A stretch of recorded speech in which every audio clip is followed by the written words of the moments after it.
to welcome you for taking your time and being part of this series for us. Thanks for coming down, Coach. Yeah, Naveen, thanks for having me and looking forward to this. It's been coming for the past few weeks now. Yeah, yeah. So finally we Oh, can get this done. Yeah, let's go. okay, awesome. Coach, I've heard a lot. I mean, people know about your plunge, how you've taken up and things. So before that, I want to start off saying that you were one of the youngest coach to pass out a license in 2014. And that's when, I think by now, with your age, you already got close to a 15 years of footballing experiences, right? And so what is it that it takes for a player in terms of your career player development to produce a top player who can go and play for the country? There are a lot of players of your boys who represent country right now. So what does it take for a coach to produce talents who can play globally and also can go up and play there for the country in a very professional way? Okay, that's a big question actually. Uh, uh, from my experience dealing with the India under 19s and the Indian Arrows, it takes the one thing that you cannot uh, deny is that these boys are really hardworking, extremely hardworking. Yeah, So what you see on the pitch is barely maybe 5% of what the boys work week in, week out, on the field, off the field, uh, the way they take care of their nutrition, the way they are serious towards injury prevention, injury management. So a lot of things go on behind the scenes. But in order to progress, for a player to progress into the professional circuit, you have to come, you have to change hands with a lot of coaches during your career. So you cannot not not many coaches are in that position where they can say I am responsible for this player making it to the national team or playing professional. Usually there are at least 3 to 4 coaches within that player's career. So a lot of coaches, a lot of players coming from different states have been under very dedicated and passionate coaches, from yeah, which they have picked up that point of training with dedication, having passion for the sport, avoiding all the bad stuff during their childhood, rest and recovery. These small kind of points they pick up from these coaches, and when they come to us with the national team, it's less of motivation and more about performing now, because yeah. you finally made it to a platform where everybody is going to see you, and now it's about just trying to perform and showcasing your skills. Right. So, by the time they come to the senior, by the time they come to any of the youth national team camps, a lot of work has been done by uh, the players themselves in their local academies, or even in the streets, where a lot of players coming from the northeast, coming from Kerala, coming from Punjab, a lot of players come from the streets. They are playing week in, week out, day in, day out. They are training with local coaches. Even the fields are maybe not that good as what they play on when they reach the national youth teams. Yeah. So it's that process that the players go through. So there are multiple hands of, the player has to go through multiple coaches Yeah, before he comes onto the top level. That's yeah, great, coach. I think coming next, coach, is on the plunge you took. What I always say is that it takes a lot of the plunge. You need to go and jump from one part of a very stable, a good lifestyle, good money kind of a culture to a uncertain kind of a environment. It was also for me. Also, it was not that something which because everything is on contracts anytime. It's a lot of travel, a lot of sacrificing with your family life and everything. So what was that time when it said, okay, I want to move on and take the plunge? That moment which really helped you to take that plunge and say, this is what my career looks like in the next future for me. we just spoke about players turning professional, and I know for a fact that I was a very good athlete per Mm. se. I'm still good at many other sports, be it football, cricket, badminton, table tennis, whatever, athletics.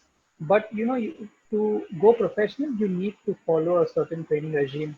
You need to follow a certain process, a certain structure for you to make it to that level. And you need a lot of people around you who are supporting you and giving you that technical expertise, that physical and mental expertise as you make the step up. I never had that because most of my uh, playing career was playing for fun, playing for school. I played for college. I played for university. So I played. It's not a question that I didn't play, and not just football. But my major passion was football. And what changed was when I joined Don Bosco Institute of Technology. We had players who were Mahindra United reserves, players who were played for Air India, players Yeah. who had played for Mumbai FC. There were a lot of players that were, uh, according to me, if they had the right support, could be playing professionally. Correct. That level of players we had. So we had possibly the best engineering college team in the city. Wow. So football kind of came back to me. The joy of playing again, and all Don Bosco institutions all over the world, you'll notice they always have a Yeah. football ground. They have extracurricular activities. They'll have a basketball court, a tennis court, and they'll encourage the kids to play. You know. Correct. So we started playing. We started playing again, training again, and in my second year of engineering, I actually decided, that this IT job is not for me. I want to explore what I can contribute or what I can do in football, because I was passionate about football the most. Yeah. So I was lucky enough to be under the wing of our administrator, Father Adolf Patado.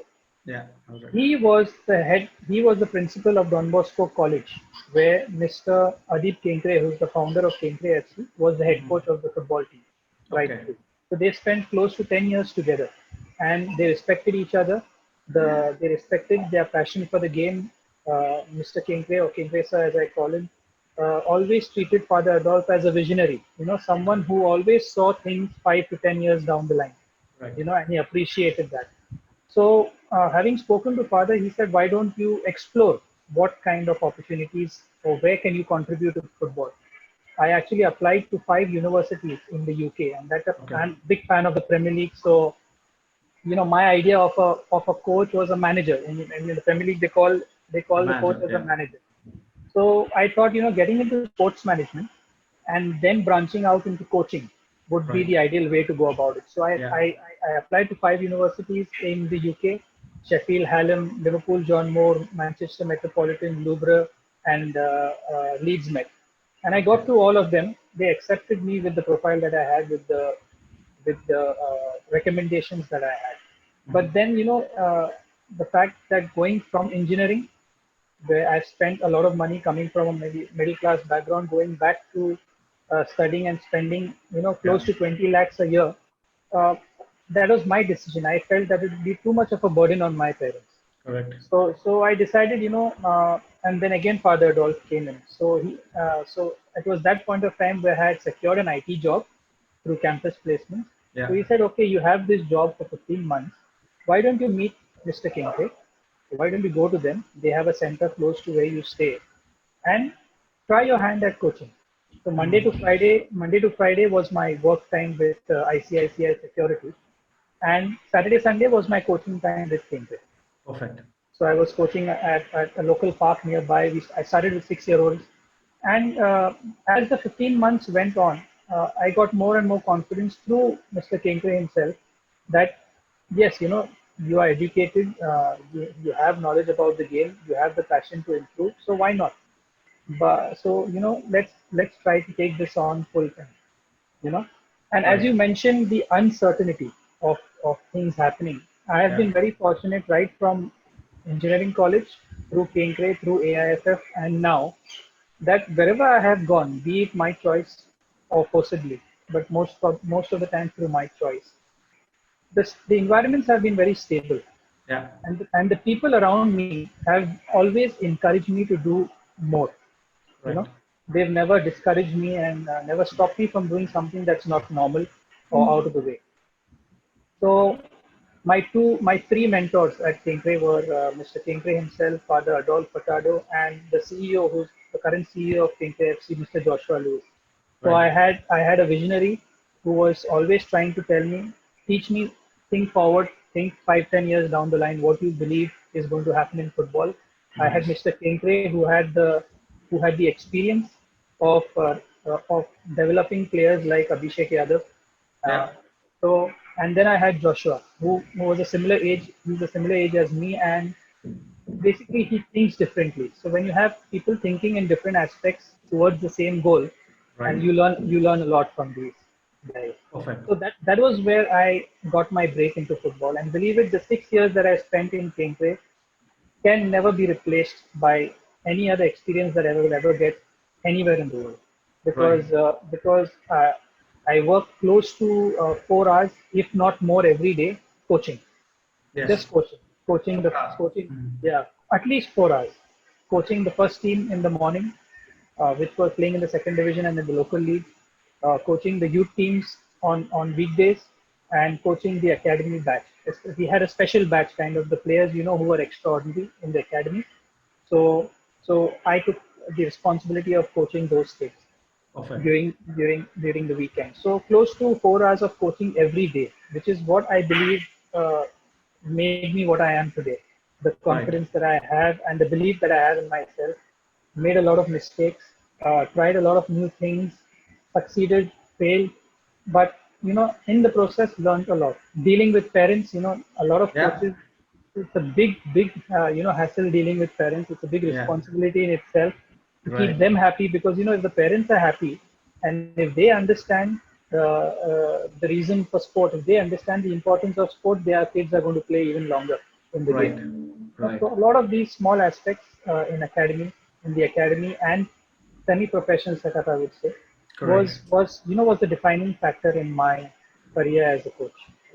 So I mean, if I can put in, like, you got the opportunity to work in a coaching aspects. You got a job to, I mean, work with Kenkre, and also had the visionary, the mentors who really guided you through across. And then on top of it, your execution and the hard work really took you to that next level. And without that, it's not something which really can't be done Yeah, across. because one thing I speak to a lot of young coaches, coaches who are just starting off. The one thing that I tell them is, put yourself in a competitive environment. Mhm. If you're coaching in an environment without a goal or without any proper objective, you're never going to be able to gauge whether you're improving or not. Yeah. So Yeah. we were always into competition. We were in the second division I league, we were in the Mumbai local league, we were in the under 19 leagues who were playing in the first division, our under Yeah. 17s played in the second division, and we Mhm. had our youth teams playing regularly throughout the week in different competitions and abroad as well. you know Correct. so Correct. we were always so you always had that test to always push your level up, or always teach you a lesson and try to get better and better with every training session, with every game, with every tournament, Right. in a Perfect. competitive environment. Yeah. So, Coach, if I want to ask you about how your normal day looks like, let's take an example of maybe working with the under 17 World Cup team or also the under 19. Just take one example, and like what a normal day for a coach handling a top team looks like, from your perspective. Well, the first thing is planning. Mhm. So we usually, we don't have a kind of a pre-season when we are with the youth teams, Yeah. because we are always in competition at some point or the other. So Right. what we do is we plan, if we enter the academy in a new phase, we plan towards maybe the first practice match that we want to play. So it's always a match to match planning. And we plan the entire week or the entire 2 or 3 weeks prior to that. Okay. So we know Okay. what we are going to do every day. So Right. everybody knows his roles and responsibilities. So when it comes down to a daily routine, for example, we get up in the morning, we have our wellness check. So all the players Yeah. get into the physio room, and we have our wellness forms which are filled by the players, and a certain number of tests that are done with the players, just to gauge their level of freshness and their level of their mental state. You know, and also it gives us good time to interact with each and every player. You greet each and every player. You feel their pulse a little bit. You know when a player is down with respect to maybe injury or something happening off the field or something that has happened on the previous day, something like that. Correct. So that wellness, it's about 10 to 15 minutes prior to breakfast. It's a kind of meet and greet for all the players and staff who are there. So that gets us off the day. Right. Then we go to breakfast, and either pre-lunch or post-lunch, we usually sit down together as a group. Okay. So then it's the first responsibility is of the physio to basically give us, uh, what is the interpretation of the wellness, and if there are any injury problems with respect to any players, rehabilitation, etc. And post breakfast, if there are any players that have already been scheduled some gym sessions or some rehabilitation sessions, some extra sessions prior to the evening training session, so that takes place. Okay. That takes place, and then it's the planning of the session, because all the coaches know, the assistant, the goalkeeper coach knows what is going to happen today, but finally on that day, what's going to be done on the field is talked about. Correct. So pre or post lunch, whichever is the best time. So we know exactly when we go onto the field, the physio knows how much time he has for activation. Okay.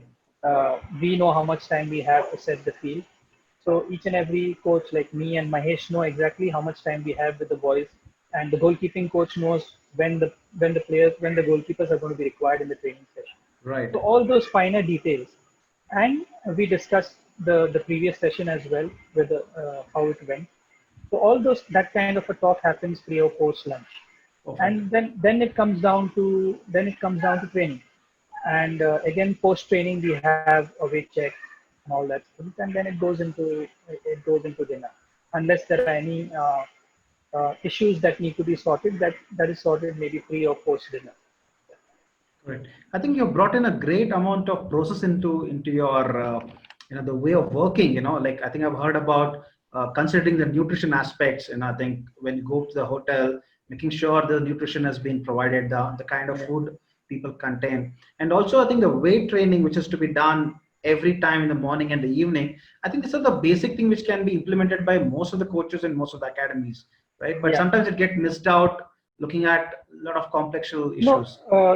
when you say weight training, a lot of players, a lot of people get the misconception that these boys are going in and just pumping weights. Yeah, You know, yeah. when we get players into the academy, we focus first on injury prevention. Right. So there are a lot of exercises that we make the players go through for a certain period of time to gauge exactly what is their level of fitness right throughout their body, the mobility, the flexibility, all these, the strength in various aspects of the body. So we work on all these kind of issues. The physio, when a player comes into the system, gets tested with the FMS screening. Okay. So that score gives us a lot of finer details that they may not have got previously, like imbalances in the feet, the right left, the imbalances in the hip, which is a major joint which connects the upper and the lower body. Right. Previous injuries which have not been taken care of, like especially with the knee, with the hamstring. So when we find certain red flags like this, we focus more on getting that player injury free Okay. first. And Right. once we find that base, then there are a lot of exercises, because football is an intermittent sport. So a lot of exercises apply to it: explosive exercises, strength based exercises, stability exercises. That doesn't necessarily mean that you have to pick up weights or too much of weight. You know, Right. it's more about producing force Against. against resistance, that kind Right. of a thing. So those are the kind of sessions that we do in the gym in the morning, and it Perfect. complements whatever we are doing in the evening. Right. Right. Right. That, Fantastic, coach. I think it's a great process you have implemented across. And also coming back to the support staff you mentioned about, and we all know about every coaching aspects or the coaches who come as part of the support staff. And could you take us through like how does your support staff looks like? So some teams has got a lot many support staff. Some people I've heard some of the coaches whom I've worked with, they said this is the biggest support staff team I've seen in my career. That's some of the senior most, and then but there are very vital people will be required, and their role which has become very much helpful for you as a head coach to take it forward, right? So could you just yeah. take us through the support staff roles and how does it help you to take your job much better? So with the AIFF, we obviously, we are not the most wealthiest association in the world. So the AIFF did everything possible to see to it that we have the basic staff on board. Yeah. Okay. So apart from me being the head coach, we had an assistant coach who was there. We had a goalkeeping coach, And you see a lot of academies nowadays don't have that goalkeeping coach, Yes. and because it is an isolated skill Correct. which needs to be trained differently. Right. Then we had a physio, and towards the latter stages, we were even afforded two physios because Right. when we were in competition, say the I League or for SAF and AFC competitions, the physio's role become much more important than the coach. Correct. Because there is very little recovery back-to-back matches with just 24 hours of rest. So that causes a lot of so recovery becomes a priority at that point of time. So Right. injury management. So we had two physios during important competitions. Then came in getting in video analysts. Yeah. Uh, uh, so that was the final jigsaw that was added, and we had a manager who was Okay. there. Now everyone, first of all, when selecting these staff, we always see to it that these guys are passionate for the sport. Correct. They want to do something for this team or maybe for the national team. Yeah. So so we had to have, assume more than one role. So Hmm. a lot of physios that we had, we preferred physios who had a background into strength and conditioning as well, or a Okay. passion for strength and conditioning. So at Right. least they were aware of what football specific strength and conditioning looks like. You know Yeah. that. Then when it came to the video analyst, we made sure that at least this guy has a passion for football. He knows the game, Hmm. and he is willing to express himself Correct. because a lot of analysts, if you're there, maybe they may be just cutting videos and giving it to you. That doesn't make that's okay if you have in a small organization, Yeah. but when we are working with the national team, everyone needs to contribute and everyone needs to be switched on and giving their own piece of advice, and Right. finally everyone agrees to it and moves in one direction. Right. So we preferred the analyst to have his own thoughts about football, the way it needs to be played. Uh, uh, Identify how the team is playing, how the coach wants to play, and then give his own ideas towards it. Right. So the analyst was the final addition to our staff that we had, Okay. and of course the manager, who was I think the most busiest person, taking Yeah. care of on the field, off the field, logistics, all these kind of Yeah. Yeah. registration of players. So a lot of us had to do multiple roles, but every one of them were within the capacity of the team. We knew that Correct. it's a small unit. We need to stick together, and we need to support each other. Like for example, the gym sessions that we had in the morning. If the physios were not available and they were busy with treatment, me or Mahesh used to go to the gym Right. and take that session. So we used to always be there for each other. Nutrition wise, every one of us had to give our advice as to what nutrition was apt for the players because none of us had a degree in nutrition. But we Right. had an idea from our past experience, say Mahesh as a player. So he Mhm. brings in that experience. A physio who has worked with the previous team and has done a small course in nutrition brings that experience. Right. Then Right. obviously me as a head coach has to take the final decision. So we have a lot of discussion like that. So we need passionate staff. So Yeah. that it's not necessary to have a big staff. It is necessary that every staff who joins uh, has to contribute something uh, positive to that environment and that team. Right. Perfect. I think we need to have different hats we have to wear when you work with the team. I think I've Yeah. seen that do multiple tasks. It can't be one, like it can't be like a job description when you get in a interview and then just stick onto that. Never happens in a sports team.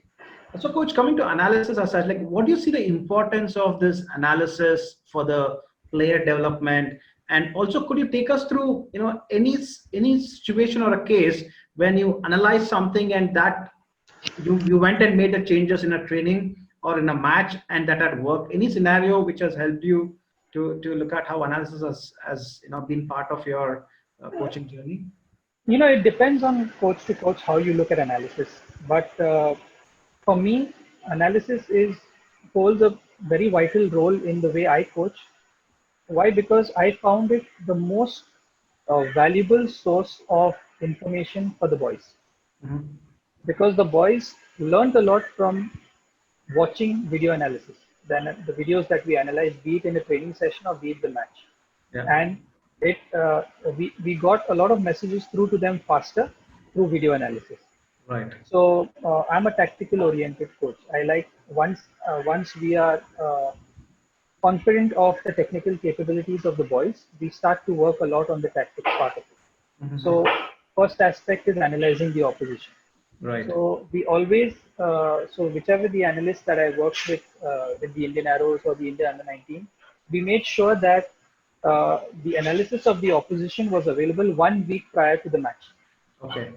So if we played a match on Sunday, uh, the next team's analysis should be available on Saturday or Sunday. Sunday. So that Correct. as soon as we finish the match, we start the next analysis of the next match. Perfect.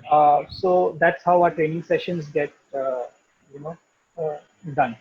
The second thing is we analyzed our own tactical sessions. So when we were trying to get points across, be it build up, be it consolidating possession in midfield, or be it finalization in the attacking third, whenever we worked on some tactical aspects, we recorded it. Yeah. So we showed the boys the positive aspects. We also showed the boys the negative aspects.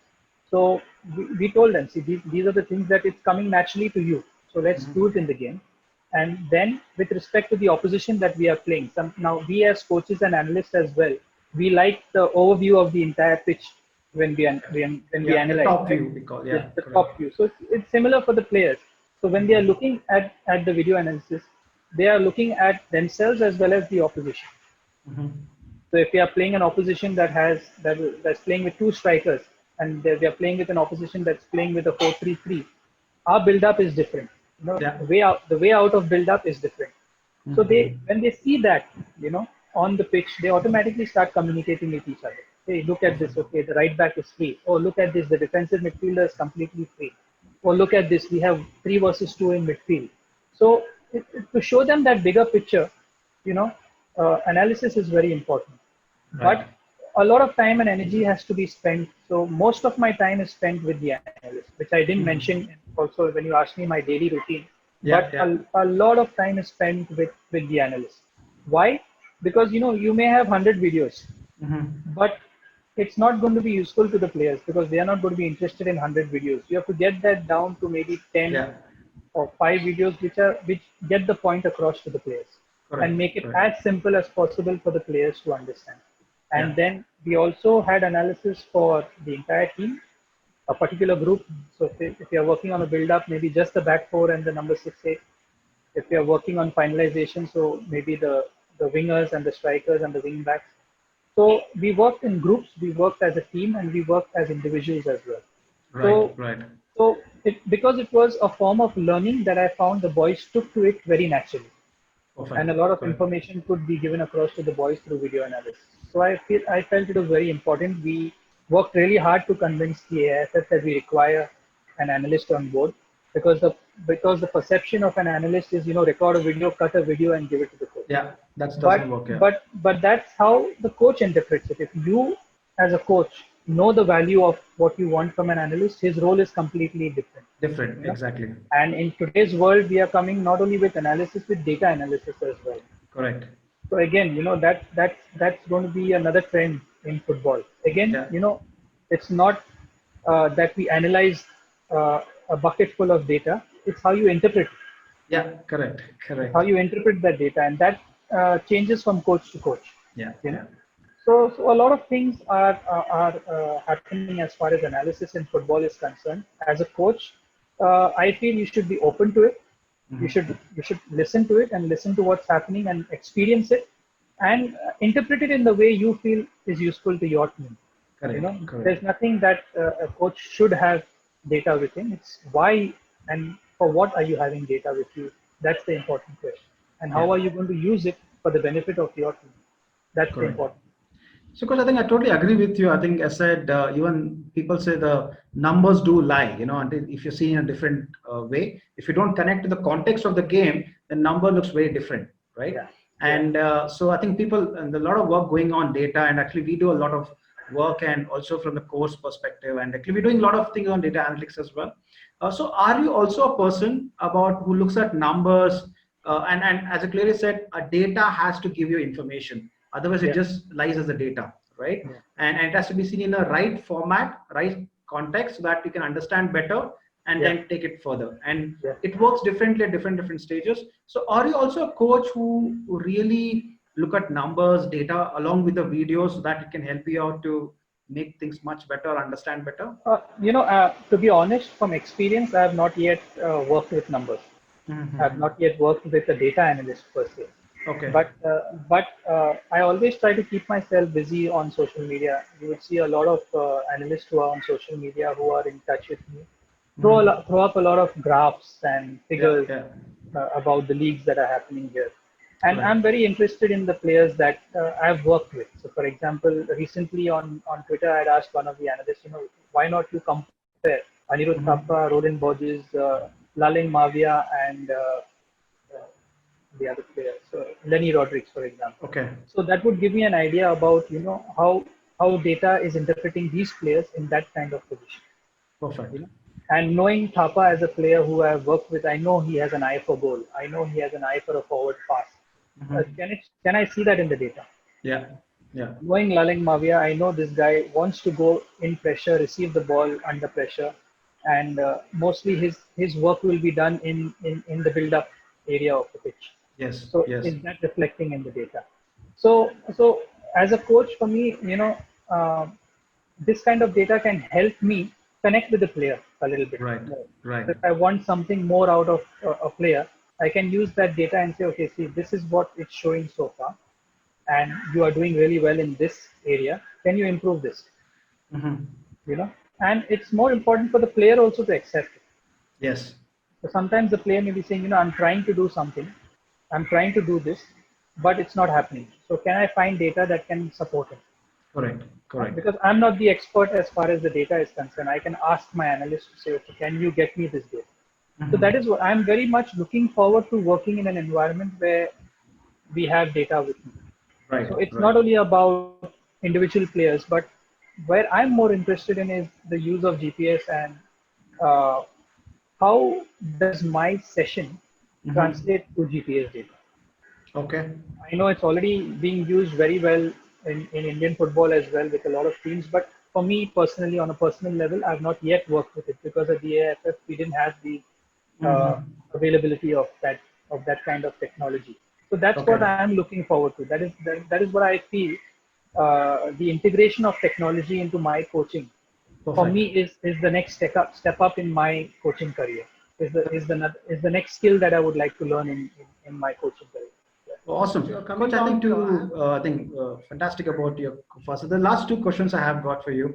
One, we say the trend about like lessons from sports in a corporate field. You've worked in a corporate field, and also there are some lessons which we learn from corporate, which we also adapt in the sports field. Also, it could be man management, it could be project management, it could be anything. So can you pick up a couple of them and say that these are the lessons I want to implement from an sports to a corporate, which they can do it, or vice versa, whichever which works for you.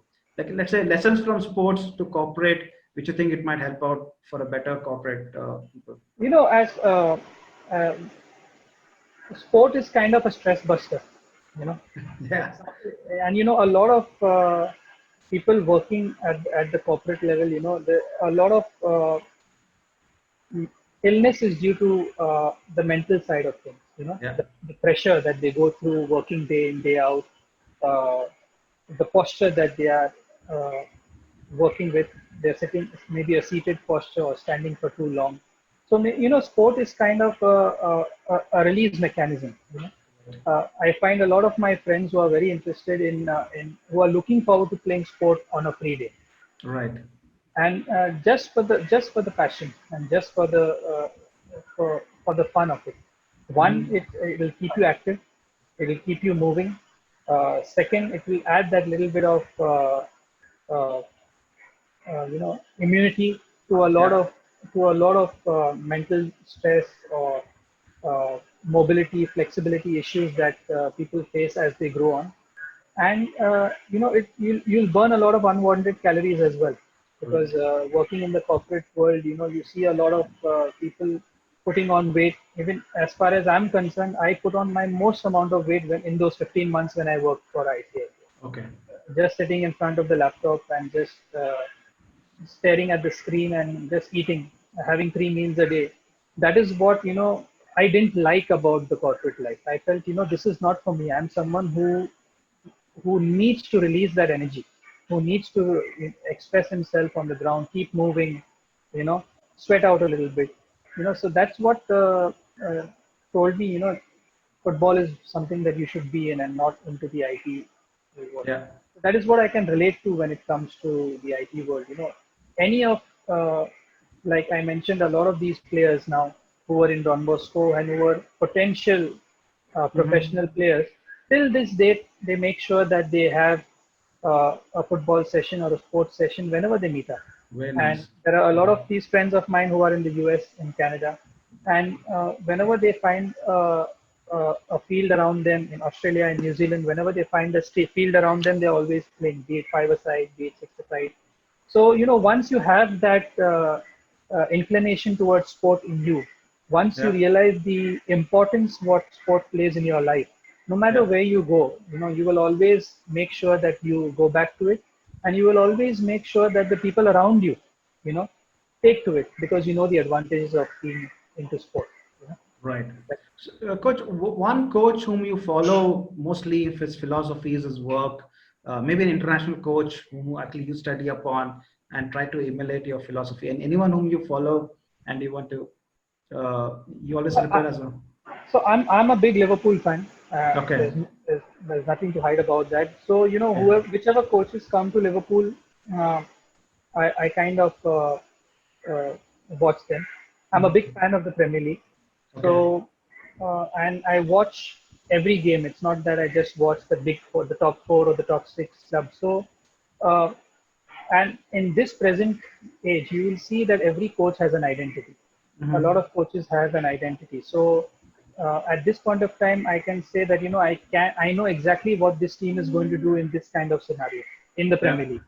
So Yeah. Yeah. that's the amount I follow in the Premier League. And to be honest, that I'm as a coach, it might be a big statement saying, but at this point of time, seeing Barcelona, I find it boring. Okay. I'll be honest, because Mhm. without Javi, without Iniesta, without that class, Yeah. the football kind of seems too slow for my liking. So Mhm. it would give you a hint into how I would like my teams to play. Yeah. Yeah. So Klopp being at Liverpool is a perfect antidote for me. So like I love watching them play. I love the intensity in the game. I love the transitions uh, in football that are happening right now. So that style, that high intensity style, that a lot of football is now going from horizontal to vertical. Mhm. If you can get me like Julian Nagelsmann at RB Leipzig as well. Right. So there is a lot. We are seeing a little bit of a formation shift in football right now. A lot of teams going back to the back three. Correct. So these kind of aspects I like to follow a lot, and I like to pick up points from there and see whether it's going to be useful and whether it's able to be implemented in the place where I work in. So Right. if you say point out one coach, I can't point out one coach like that, but a style of play, definitely I know what style of play I want, and it's not 1,000 passes for one shot on target. I'd rather have 25 passes and four shots on Okay. target kind of style. Nice. So that's what I believe in. That's what I try to work on every day. And if not a live game, I'm always on articles online trying to figure out how I can use that kind of intensity in a training session, or how I can get my point across with a particular drill or a particular small-sided game. So Correct. that, I think that's amazing. I mean, so you try to pick up the best practices in all the coaches and try to see if it really helps you with your training as yeah. well. So, coach, one last question about your comment. Like you have seen a great career, which actually driven from an IT to a corporate. I mean, from an IT to a national team coach. So, what do you advise for coaches to go and see that if they want to make a career? What is that your advice is going to be? The first thing is pursue your license. Hmm. There's not going to be any encouragement or any motivation or any opportunity if you don't have your license. Hmm. And fortunately, from the time when I started back in 2010, now licenses are aplenty. You know, Yeah. in every state, You Yes. don't even need to go out of your state to do the initial licenses, which is ED and C. Correct. So get your licenses done, and as you get your licenses done, you get in touch with a lot of people who are in the game, and more importantly, you get in touch with a lot of good instructors who Yeah. can advise you what to do further and who can give you a good indication of how good you are. Because if you're really good in nowadays, you're being fast tracked through licenses as well, which is a big motivation for you that you're doing something right. The second thing I would like to say is coach. You know, Okay. be it like I said in Kenkley, the best thing that happened to me was I was just coaching day in, day out, day in, day out, and uh, involve yourself coaching in a competition. So there are a lot of teams now playing in the local youth leagues, the under 13s, the under 15s, the under 18s. Try to get yourself associated with one of these teams and coach in a competition. Throw Right. yourself out there.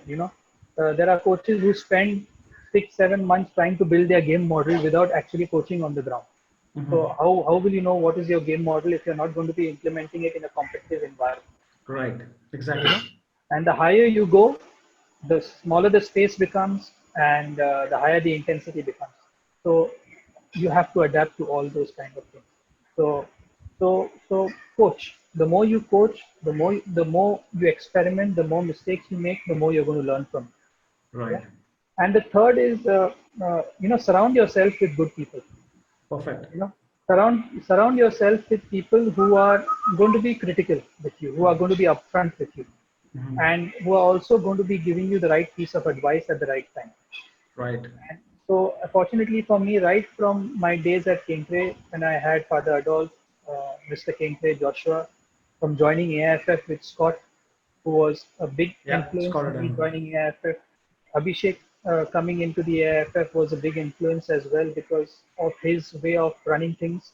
Yeah. And and not only that, when we were in Goa, based in Goa, I had Viviano around me, you know, someone who I could just sit and have a conversation about football. You Right. know? So you need to surround yourself with people who are always going to push you to the limit. You Right. know, Right. who are going to not just encourage you but also push you to get better and better every day. So Right. basically, I think these three are, I think they cover up most of the things. And when it comes to players, a lot of players nowadays we see, these boys were really good, especially the under 17 World Cup team. These boys are really good, but today they are not even playing a single Yeah. minute. So as far as the coach is concerned as well, make good decisions as far as where you want to go next, or Okay. what your next job is going to be. Because you are responsible for the environment that you're putting yourself into. Right. Right. So right now, you know, I was with Kintray. I wanted to work with. I was very happy working in that environment. Then after 6 years, I decided, I want to be in a more professional environment. Correct. you know so then the AFF academies came up. you know then it became okay. I've had a good feel of the youth system. I want to be in the professional league. Professionals. Correct. Fortunately, the Indian Arrows came up. So although we were not a professional team, but we were no longer an under 19 team as well. We were the Indian Yeah. Arrows playing in the I League in a professional league. Okay. So that you need to find that kind of take the right decision, because you have to keep improving yourself. No one's going to roll out the red carpet for you, and Mhm. it's going to be that smooth. So these four kind of points that I've mentioned are very personal to me, and from my experience as a coach. So if it's of help to the others and it helps them succeed, then I'm more than happy. Definitely, coach. I think you have taken the risk. I mean, to end up like you've taken the risk, the plunge you have taken up, and actually the best part is you have gone with your passion. You know what you love to do. Yeah. It's not that everyone get to do it. Sometimes we tend to go in our how the waves take us through. But you went ahead. You were very clear in terms of what is that you want to do in your life, and you Yeah. went ahead with this.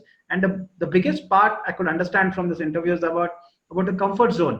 You never had a comfort zone. You kept on hitting on to the next levels, and there is a risk, there is a lot of uncertainty there, but you went ahead. I think that's the hard Yeah. work will always going to be give you a lot That of that's why results. that's where your mentors come in. That's where Yeah. your mentors come in, because they see you taking those risks, Yeah. and they know exactly when to step in and when to keep themselves away. Correct. So Correct. being Correct. associated with the right people is very important. That's true. I think the right people can take you to the next level, which you Yeah. really can't see about. Coach, thanks a lot for your time.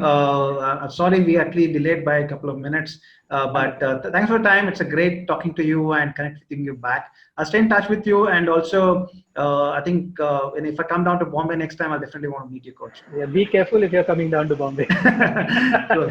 Yeah. It's a Thanks, big Coach. red zone out here. Yeah. Yeah. No All the best. problem. All the best Yeah. with Cool. sports kit. Yeah. Thanks for the inspiration, Coach. Thank you. Yeah. You Thanks a too. lot. Bye. Take care. Bye.